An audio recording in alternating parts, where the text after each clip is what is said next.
Big boss ने अपनी past, present और फ्यूचर की थीम को सर्टिफाइड करने के लिए टॉप 2 अनाउंस कर दिया, Vivian and Alice, which is not a lesser than a joke. Chahat ने अपनी इनोसेंस से अपना पहला टास्क पूरा कर लिया और हेमा जी और तेजेंद्र जी बग्गा को जेल जाने के लिए कन्विंस कर लिया। श्रुतिका वाकई में उतनी इनोसेंस है या फिर वो इनोसेंस बनने का ढोंग कर रही है? गुणरत्ना जी ने आफरीन खान को दिल और दिमाग की बात पर जो रियलिटी चेक दिया was much needed. I was not wrong about Rajat Dalal कि वो यहाँ पर अपनी इमेज को व्हाइट वॉश करने के लिए आए, क्योंकि पहले तो उन्होंने कन्वर्सेशन शुरू करी कि उनके कंट्रोवर्सी क्या हुई है और उन्होंने क्या कारनामे किए हैं, और जब उनके ही कारनामों में से एक कारनामे के बारे में तेजेंद्र पाल जी ने बात करी कि उस कंट्रोवर्सी के बारे में क्या हुआ, तो उस चीज को उन्होंने ऑफेंसिव ले लिया और बहुत ही क्रास लेवल पर जाकर उनको जवाब दिया, which was not needed. As of now पूरे घर में जो सबसे ज्यादा मेच्योर और सॉर्टेड साउंड कर रहा है वो है विवेन देसेना, और यहाँ पर विवेन ने अविनाश और शहजादा को जो समझाने की कोशिश करी अपने वर्क एक्सपीरियंस के साथ, was much needed for them.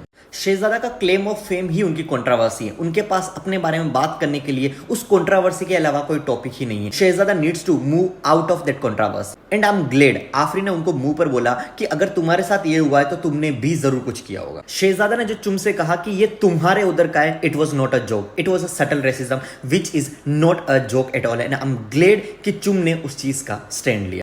हजारों मिन्नतों के बाद finally the OG Bigg Boss is back, और पहले दिन बिग बॉस ने घर वालों को राशन टास्क दिया and which was very satisfying for audience. Hemlata ji jail में रहकर परेशान हो गए, वो समझ आता है, लेकिन चाहत, सारा और हेमलता जी का लड़ना वो मुझे समझ नहीं आया, क्योंकि तीनों का मुद्दा एक ही था। इन सब में चाहत थोड़ी ज्यादा ही ओवर ड्रामेटिक हो। आरफीन खान और उनकी बीवी है तो बड़े स्मार्ट और बहुत ही ज्यादा डोमिनेटिंग बनने की कोशिश कर रहे हैं। यहाँ पे मुझे विवेन श्रुतिका के साथ थोड़ा सा ज्यादा रूड लगा, जिसकी जरूरत नहीं थी, क्योंकि श्रुतिका किसी के भी साथ डिसरिस्पेक्टफुल नहीं है।